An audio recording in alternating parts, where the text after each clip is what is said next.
hanya dengan Rp15.000 per bulan, Anda telah turut berpartisipasi dalam menyebarkan dakwah bersama Tarbiyah Sunnah. Barakallahu fikum. Assalamualaikum warahmatullahi wabarakatuh. Innal hamdalillah hamdan katsiran tayyiban mubarakan fihi kama yuhibbu rabbuna wa yardah. Asyhadu an la ilaha illallah la syarika lah wa asyhadu anna Muhammadan abduhu wa rasuluhu la nabiyya ba'dah. Qala Allah Ta'ala fi kitabil karim a'udzu samii'il alim minasyaitonir rajim. Ya ayyuhalladzina amanu taqullaha haqqa tuqatih wa la tamutunna illa wa antum muslimun. Ya ayuhan nasu taqu rabbakum alladzi khalaqakum min nafsin wahidah wa khalaqa minha zawjaha wa bassa minhuma rijalan katsiran wa nisaa'a wattaqullaha alladzi tasaaluna bihi wal arham innallaha kana 'alaikum raqiba. Ya ayyuhalladzina amanu taqullaha wa qulu qawlan sadida yuslih lakum a'malakum wa yaghfir lakum dhunubakum wa may yuti'illaha wa rasulahu faqad faza fawzan 'azima amma ba'd. Bapak-bapak dan ibu-ibu, ikhwan maupun akhwat, zanallahu wa iyyakum. Pada kesempatan hari ini kita akan melanjutkan kembali kajian tafsir kita di surah Al-Baqarah yang menginjak pada ayat yang ke-74, di mana Allah Subhanahu wa taala berfirman, "A'udzasyaitonir rajim, tsumma qasat qulubukum min ba'di dzalika fayakal hijarati aw asyaddu qaswah." Kemudian hati-hati kalian, ini maksudnya konteksnya masih kepada kaum Bani Israel. Kemudian hati-hati kalian itu mengeras min ba'di dzalika. Yang mana kerasnya itu kal hijarah, seperti batu, atau asyadu qaswa, atau bisa lebih keras daripada batu. Minimal ya seperti batu kerasnya. Wa inna minal hijarah, padahal kalau berbicara tentang batu, lamma yatafajjaru minhul anhar, padahal kalau bicara tentang batu, ada batu-batu itu yang ada sungai-sungai yang airnya memancar dari batu tersebut. Wa inna minha lamma yashaqqaqu fayakhruju minhul ma'. Ada pula yang terbelah batu tersebut, lalu keluarlah mata air daripadanya. Wa inna minha lamma yahbitu min khasyatillah, dan di antara batu itu ada pula yang meluncur jatuh ke bawah saking takutnya mereka kepada Allah Subhanahu wa taala. Wa mallahu bighafil amma ta'malun, dan Allah tidak lalai terhadap apa-apa yang kalian kerjakan. Ya. Di sini Allah Subhanahu wa taala mengambil perumpamaan batu yang keras, tetapi batu ini memiliki manfaat yang sangat besar. Bahkan mereka takut kepada Allah Subhanahu wa taala. Adapun Bani Israel ternyata hati mereka mengeras yang tidak memiliki bahkan manfaat sama sekali buat sang pemiliknya.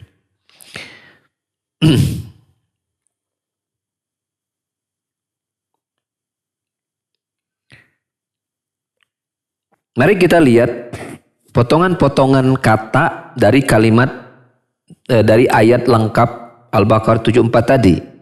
Yang pertama potongannya summa qasat qulubukum. Kemudian hati-hati kalian itu qasat, salubat, artinya mengeras. Mengeras.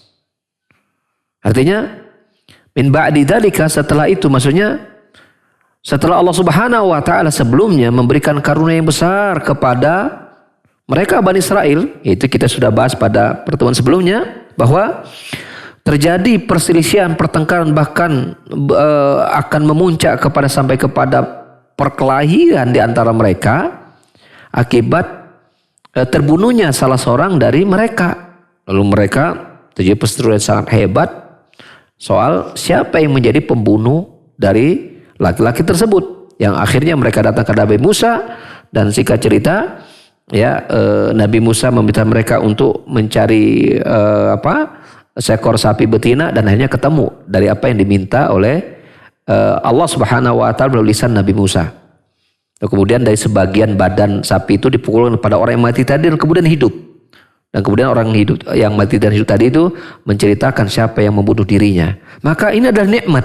Dan kita sudah bahas bahwa di antara nikmat Allah Subhanahu wa taala yaitu ketika Allah Subhanahu wa taala memberikan jalan keluar dari apa? Dari perselisihan yang ada di antara tengah-tengah manusia. Nah, ini juga dialami nikmat ini oleh Bani Israel.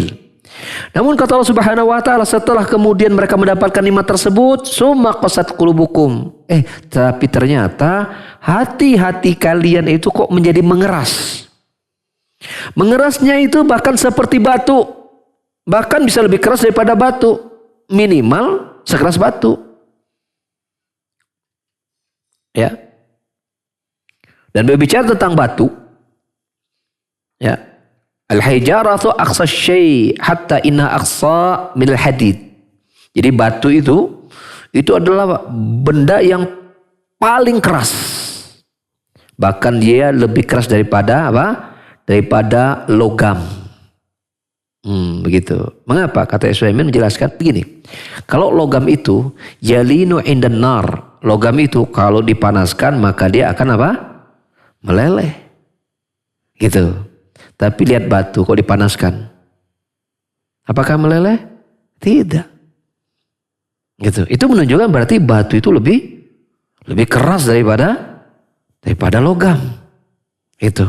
Daripada besi, ya, lebih keras daripada besi. Gitu. Seperti itu. Dan kemudian Allah Subhanahu wa taala gambarkan tentang keberadaan batu. Bagaimana batu itu ternyata ya, kerasnya batu, tapi ternyata batu itu mengeluarkan banyak manfaat. Dari sana mengalir sungai-sungai. Dari kemudian pecahan-pecahan batu itu kemudian keluar mata air. Ya, keluar mata air. Bahkan ada batu yang jatuh karena takutnya mereka kepada Allah Subhanahu wa taala. Kisah pecahan batu itu kemudian keluar mata air. Kita sudah bahas sebelumnya bagaimana 12 kabilah Bani Israel meminta, ya, mereka kehausan. Ya, wa idhistasqa Musa liqaumihi faqul nabi asaqal hajar. Ketika Nabi Musa meminta berdoa kepada Allah Subhanahu wa taala agar kaumnya Bani Israel itu diberikan minum, maka perintah kepada Nabi Musa apa? Untuk memukulkan apa? Batu, ya, dari tongkatnya. Lalu kemudian dari batu itu apa?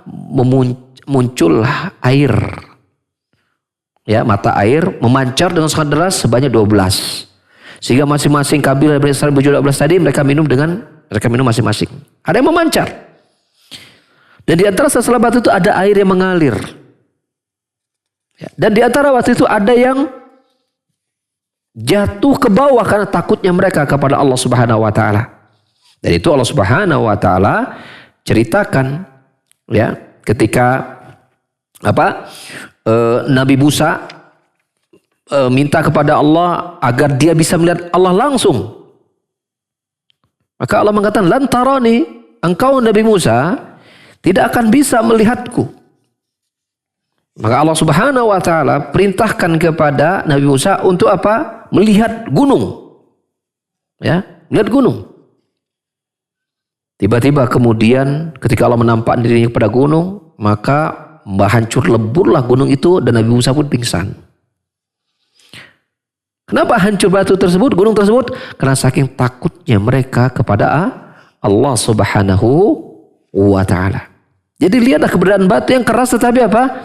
Mereka tunduk kepada Allah Subhanahu wa taala. Nah, itu nanti kita akan lihat juga ayat-ayat yang lain yang mendukung bagaimana bahwa hampir seluruh ada yang di langit dan di bumi itu mereka tunduk kepada Allah Subhanahu wa taala.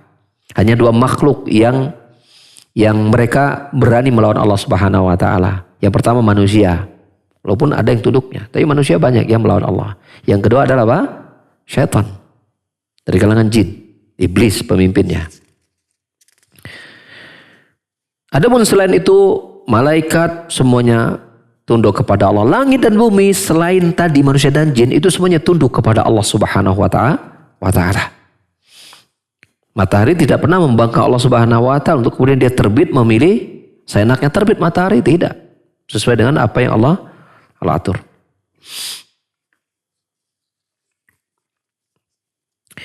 Ayat tersebut memberikan beberapa faidah kepada kita.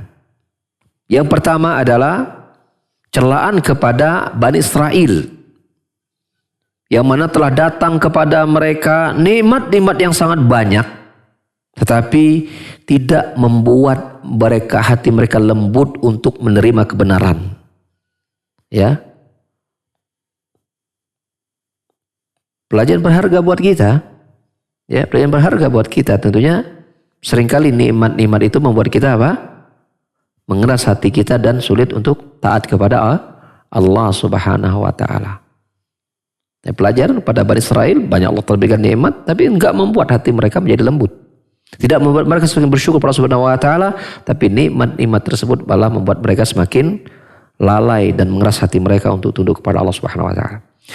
Faedah yang kedua, tashbihul ma'qul bil mahsus. Jadi banyak ayat dalam Al-Qur'an Karim Allah Subhanahu wa taala mendekatkan sesuatu yang tidak kelihatan berupa nilai-nilai, ya, berupa norma-norma, aturan-aturan atau nilai-nilai positif yang Allah berikan perumpamaannya dengan benda yang bisa terlihat, terasa oleh panca indera kita. Di sini misalnya apa? Allah menggambarkan kerasnya hati kalian itu, kemudian hati kalian mengeras bahkan seperti batu. Ya, nah batu adalah sesuatu yang amrun mahsus, sesuatu yang bisa teraba oleh panca indera kita, bisa terlihat, ya, terdengar ketika batu itu bergerak, batu itu jatuh, teraba oleh kulit kita ketika kita pegang, ya, seperti itu. Nah, sementara hati itu kan sulit menggambarkannya, tapi Allah Subhanahu wa taala hati itu bisa mengeras seperti kerasnya batu. Ini tidak berarti menunjukkan bahwasanya hati itu terbuat dari batu dan nanti berubah jadi batu beneran, bukan. Ini sebagai perumpamaan saja tentunya. Ya. Bahwasanya ya namanya hati itu bisa mengeras disebabkan karena apa? Ketika hati itu menjauh dari kebenaran, menjauh dari ketaatan, menyombongkan diri untuk tunduk kepada Allah Subhanahu wa taala. Maka digambarkan seperti batu. Padahal batu itu sendiri Allah sebutkan dalam ayat ini, batu ternyata apa? Memiliki nilai positif dan mereka takut kepada Allah Subhanahu wa taala. Kalian ya hanya menyerupai batu itu pada kerasnya doang, tunduknya tidak gitu. Batu keras tapi mereka tunduk kepada Allah Subhanahu wa taala. Nanti kita sebutkan ayatnya. Faedah berikutnya adalah menggambarkan akan apa? Kekuasaan Allah Subhanahu wa taala. Ketika Allah menjadikan batu-batu yang keras ini, yang padat begitu kan, tapi ternyata kok darinya bisa keluar air. Menurut kayak kita namanya yang keras, nggak mungkin bisa ada air yang keluar dari situ. Tapi lihat ketika Nabi Musa mukulkan batu, kan dipukulkan batu kan. Ketika dipukulkan pecah, keluarnya kok air. Aneh tidak? Logika kita ini benda padat, kalau dipukul pecah doang, padatan lagi menjadi bentuk yang lebih kecil doang. Tapi kok malah keluar air? Itu menunjukkan akan apa? Kekuasaan Allah Subhanahu wa taala. Batu yang keras itu saja bisa mengeluarkan air yang sangat lembut. Air itu kan saking lembutnya itu kan kalau dipegang kan dia menetes gitu. Saking lembutnya kan tidak bengkok, malah menetes. Menunjukkan apa? Betapa maha kuasanya Allah Subhanahu wa taala. Nah, ayat tadi juga menggambarkan bahwa batu itu ternyata lebih baik daripada hatinya orang-orang yang menentang Allah Subhanahu wa taala. Dalam konteks ayat ini adalah kaum Bani Israel. Ternyata batu lebih baik daripada hati mereka. Batu yang keras memiliki banyak manfaat. Ya, keluar mata air, mengalir sungai-sungai ya dari batu tersebut. Ya. Bahkan di antara sifat batu itu dia takut kepada Allah Subhanahu wa taala. Dan pada ayat yang lebih umum, bahkan seluruh benda-benda mati itu mereka begitu kenal kepada Allah dan mereka takut kepada Allah Subhanahu wa taala. Ya, ketika Allah gambarkan bahwa batu di antara batu itu wa idza minha lam yahbit min khashillah, di antara keadaan batu itu adalah apa? Dia jatuh ya meluncur jatuh ke bawah saking takutnya mereka kepada Allah Subhanahu wa taala. Menunjukkan mereka mengenal Allah Subhanahu wa taala. Dan ini merupakan apa? Di antara tanda-tanda lain kebesaran Allah Subhanahu wa taala. Allah sebutkan ya di dalam surat Al-Isra ayat 44. Allah berfirman, "Tusabbihu lahu as-samawati wal ardu wa man fihinna wa inna min syai'in la yusabbihu bihamdihi walakin la tafqahuna tasbihahum." Bertasbihlah kepada Allah ya, apa-apa yang ada di 7 langit dan 7 bumi. Dan segala sesuatu tidaklah datang kecuali mereka bertasbih memuji Allah Subhanahu wa taala, akan tetapi kalian tidak faham tasbihnya mereka. Zikirnya mereka, tunduknya mereka kepada Allah Subhanahu wa taala. Kalian hanya melihat dia benda mati. Seolah dia tidak apa? Tidak berbicara. Dia berbicara tapi kita tidak tahu. Ya. Bagaimana cara dia bicara? Tapi di antara tanda hari kiamat, Allah jadikan betul-betul batu bahkan pohon itu bisa berbicara. Pada kejadian kapan, Cing? Pada kejadian kapan? Pada kejadian ketika nanti di hari kiamat, ya, bahwa akan terjadi perang besar antara kaum muslimin dan kaum Yahudi. Maka ketika si kaum Yahudi ini bersembunyi di balik batu dan pohon, maka si pohon dan batu berbicara dan didengar oleh kaum muslimin. Berkata, "Wahai muslim, di dia Yahudi. Di sini dia sembunyi, bunuh dia," gitu. Ngomong tuh batu sama pohon, berbicara. Pertanyaannya, apakah batu yang berbicara pun berbicara pada masa itu di dunia bukan? Di dunia, bisa enggak Allah jadikan batu sekarang berbicara? Bisa kalau Allah mau. Ini menunjukkan bahwasanya mereka itu tunduk dan mengenal Allah Subhanahu wa taala. Makanya mereka bertasbih, batu bertasbih, dinding kursi kita, gelas ini, meja kita ini bertasbih kepada Allah Subhanahu wa taala. Lampu-lampu itu bertasbih kepada Allah Subhanahu wa taala. Cuman kita tidak tahu tasbihnya mereka kepada Allah Subhanahu wa taala. Tapi ada beberapa keadaan Allah jadikan bahwa batu itu, ya, contohnya batu di sini benda mati adalah apa? Mereka berbicara kepada Allah Subhanahu wa taala, berbicara bahkan didengar oleh manusia. Itu di antara tanda hari kiamat, di peperangan besar antara kaum muslimin dan kaum Yahudi. Ini kembali tanda lain akan kekuasaan Allah Jalla wa'ala.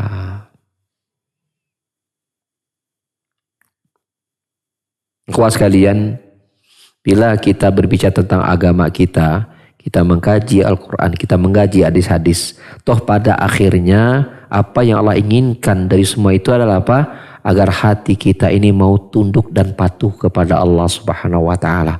Mau siap diatur oleh Allah Subhanahu wa taala, mau menyerahkan seluruh hidup dan ibadah kita untuk Allah Subhanahu wa taala.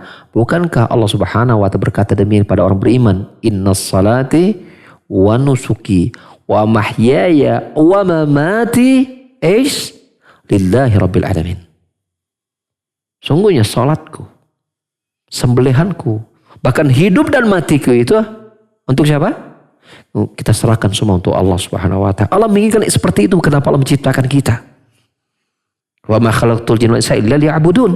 Agar kita mau tunduk kepada Allah, agar kita mau patuh kepada Allah. Semua ibadah yang kita lakukan hanya untuknya, tidak kita persembahkan kepada yang lain. Hanya itu yang Allah inginkan. Kenapa Allah menciptakan kita sebagai manusia? Banyak kita mengkaji ayat, mengkaji hadis, kesana yang menjadi muara kita pada hakikatnya.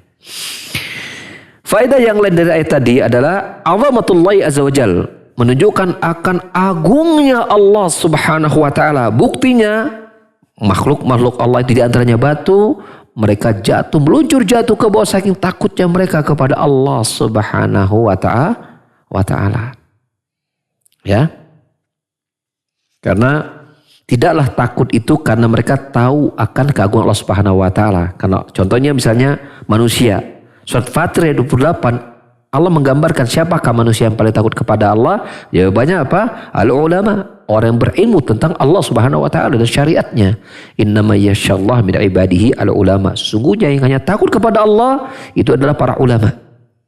Mereka tahu tentang Allah. Begitu juga benda-benda mati. Karena mereka tahu kepada Allah, berilmu tentang Allah, maka mereka pun takut kepada Allah Subhanahu wa taala. Ini juga menunjukkan faedah yang lain kepada kita bahwasanya siapapun yang kemudian membangkang Allah, siapapun yang kemudian berbuat maksiat kepada Allah Subhanahu wa taala, siapapun yang melakukan kedurhakaan kepada Allah Subhanahu wa taala, hakikatnya dia orang yang apa? Tidak kenal Allah. Kalau dia kenal, batu pun apa? Meluncur jatuh saking takutnya mereka kepada Allah Subhanahu wa taala. Ya. Kalau kenal, maka batu pun meluncur jatuh saking takutnya mereka kepada Allah Subhanahu wa taala.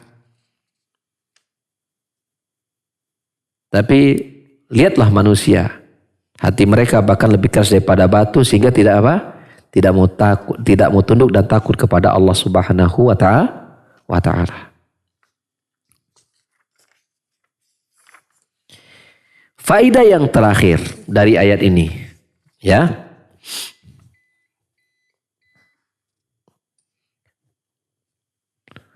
Sa'atu ilmillahi subhanahu wa ta'ala.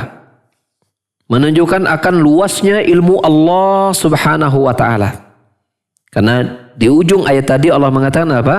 Wa mallahu bighafil amma ta'malun. Allah ya tidak pernah lalai luput untuk mengetahui apa yang kalian amalkan. Jadi artinya di sini disebutnya as-sifatu as-salbiyah namanya. Sifat salbiyah itu artinya sifat-sifat negatif yang harus kita tiadakan dari Allah Subhanahu wa taala. Bersamaan itu kita tetapkan kebalikan dari sifat negatif itu dengan sifat yang positif dan sempurna bagi Allah Subhanahu wa taala.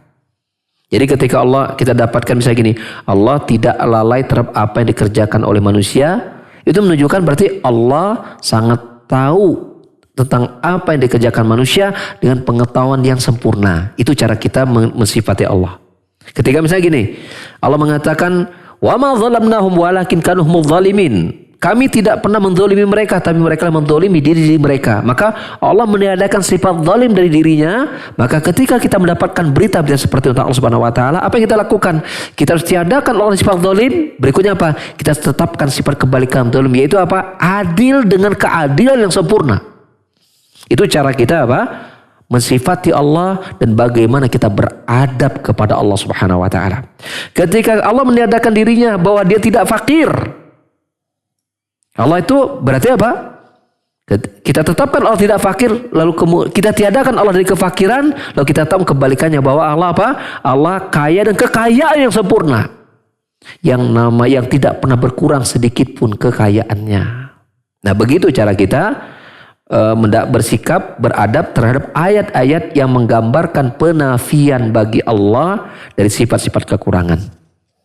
Ya, dari sifat-sifat kekurangan. Nah, terapkan itu pada semua ayat-ayat yang Allah Subhanahu wa taala meniadakan dirinya dari kekurangan, seperti Allah tidak zalim, Allah tidak lalai, Allah tidak bodoh, Allah tidak buta, Allah tidak tuli, begitu kan? Nah, itu kita tetapkan kebalikan dari sifat-sifat negatif tersebut menjadi sifat positif dengan positif yang sempurna.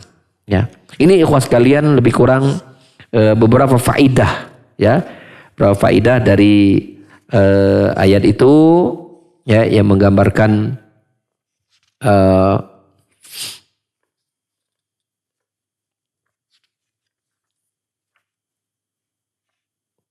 bagaimana semestinya kita yang menggambarkan tentang kondisi Bani Israel dengan sifat-sifat buruk mereka yang harus kita hindari, ya, dan kita harus bersama dengan makhluk Allah yang lain yang mereka walaupun secara bentuk fisiknya adalah benda yang keras, tapi keberadaan mereka tunduk kepada Allah itu suatu yang sudah Allah abadikan bahwa itu terjadi pada mereka.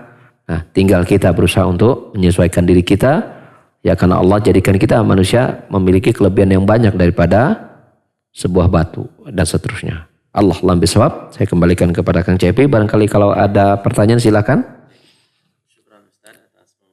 Pemaparan materi yang disampaikan, dan ikhwati man azani Allah wa iyyakum, para pendengar dan pemirsa yang menyimak melalui siaran kami baik di Radio Tarbiyah Sunnah 1476 AM atau melalui siaran kami di channel YouTube, Facebook dan Instagram Tarbiyah Sunnah, channel dimanapun antum berada.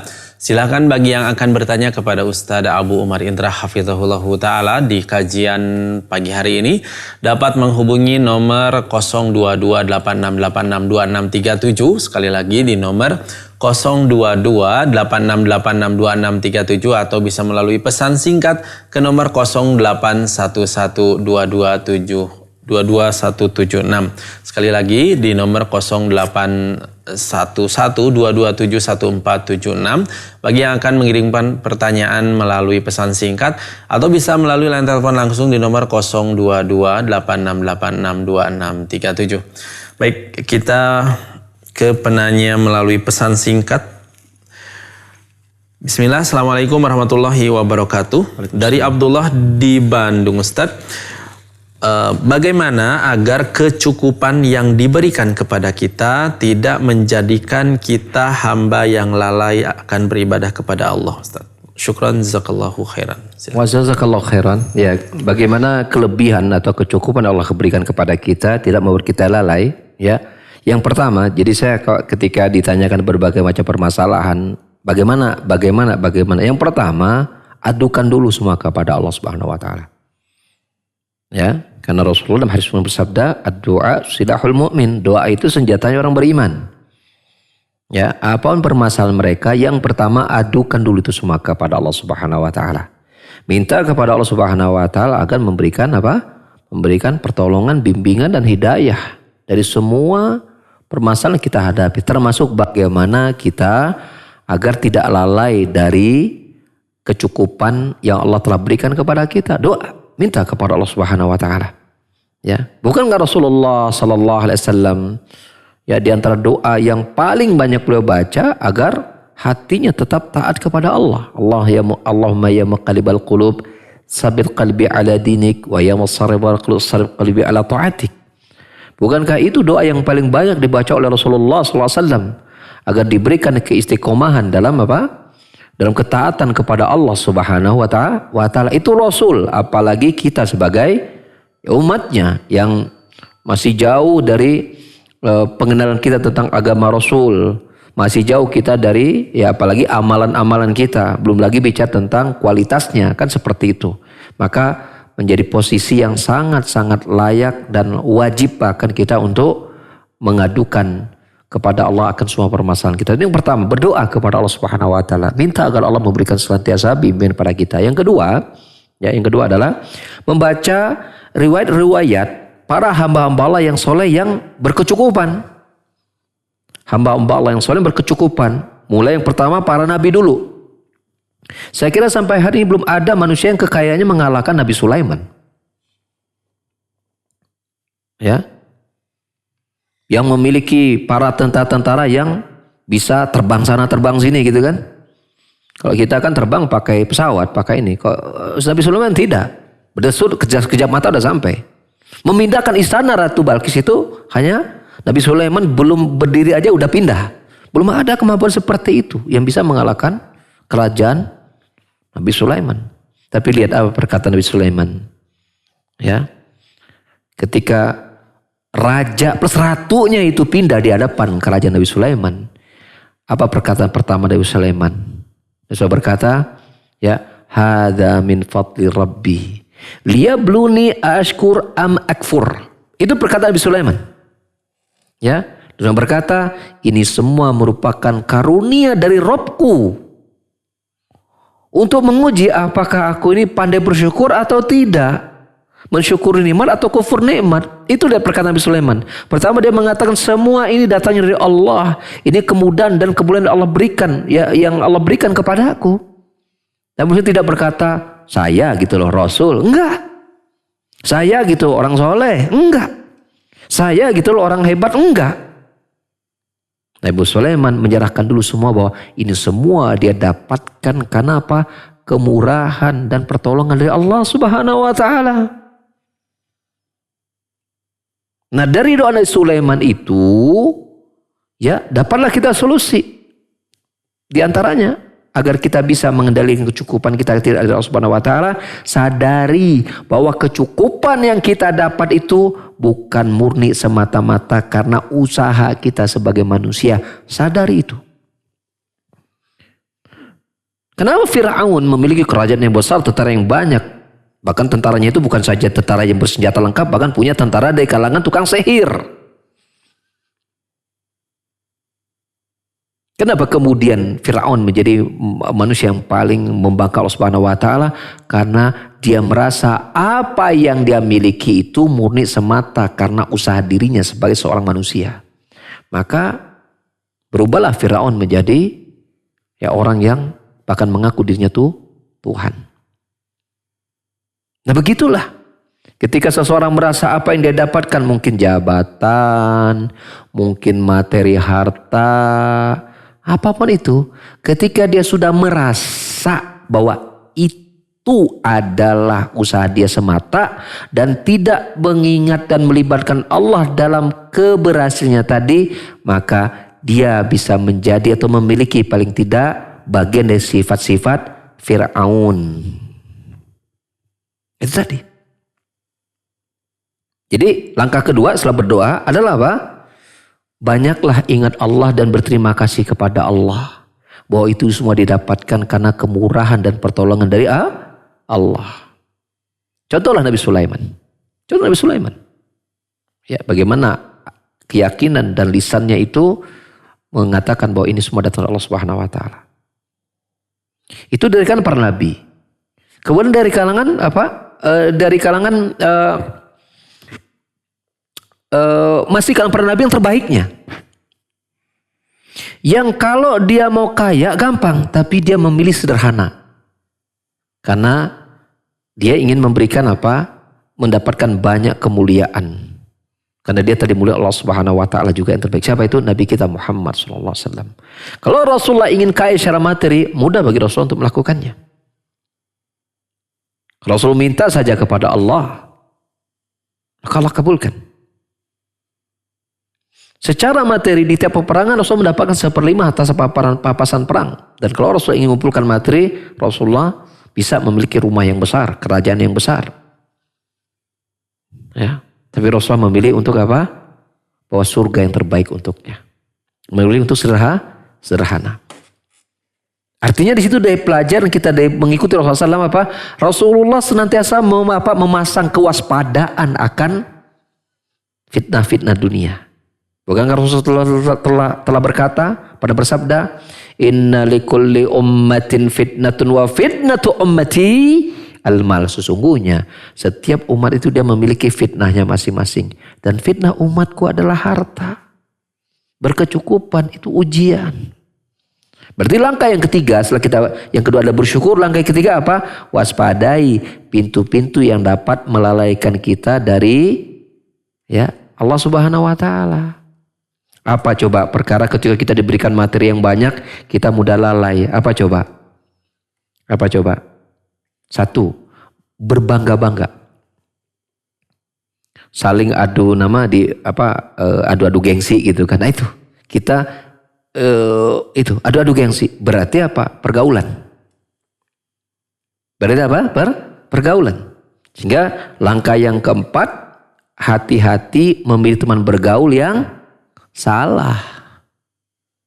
Benar kan? Kalau teman gaul kita adalah adu-adu materi, adu-adu kecukupan, maka itu akan membuat hati kita mudah lalai.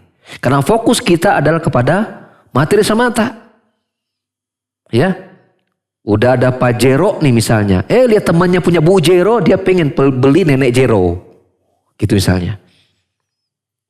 Biar beli nenek moyangnya sekalian. Kenapa? Karena salah pergaulan. Bergaul pada situasi yang mereka membicarakan adu materi. Sampai ada para ulama dahulu, yang dia kaya. Kata dia, ketika aku bergaul dengan orang-orang kaya, aku merasa nggak pernah jadi orang kaya. Tapi ketika aku bergaul dengan orang miskin, tampaklah bahwa aku kaya. Ternyata apa?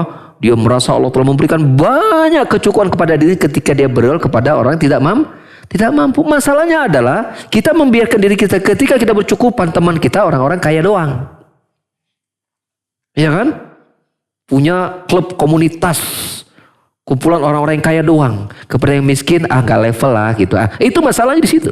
Maka terjebaklah kita kepada apa? Lalainya kita dari nikmat yang telah Allah berikan kepada kita. Lupa bersyukur. Jadi hati-hati memilih teman bergaul. Ya. Jangan sampai ya kita itu berada pada pergaulan yang biasa kan kita nih kalau sudah misalnya hartanya cukup apa-apa pengen temannya harus yang selevel gitu kan. Yang sepatunya aja bisa jut-jut gitu kan. Bajunya ya jit-jit misalnya, ya kendaraannya ya udah mil-mil gitu misalnya. Karena pengen satu level, tapi coba kita bergaul kepada orang yang biasa, kita malu untuk menampakkan kayak yang kita di depan mereka, betul nggak? Malu kita. Dari situ apa? Terasahlah kita, ketawaduan kita menjadi terasah. Ketawaduan kita itu jadi muncul, bersyukurnya kita menjadi meningkat itu. Yakinlah itu. Makanya kita lihat, ya, saya ada sebuah kisah nyata, orangnya masih hidup sekarang, namanya Syekh Sulaiman Ar-Rajahi, yang setiap tahun kebutuhan kurma Mekah dan Madinah itu tidak pernah diambil dari tempat yang kecuali dari dia. Kebutuhan masjid Mekah dan Madinah, Masjidil Haram dan Masjid Nabawi. Dia punya harta triliunan.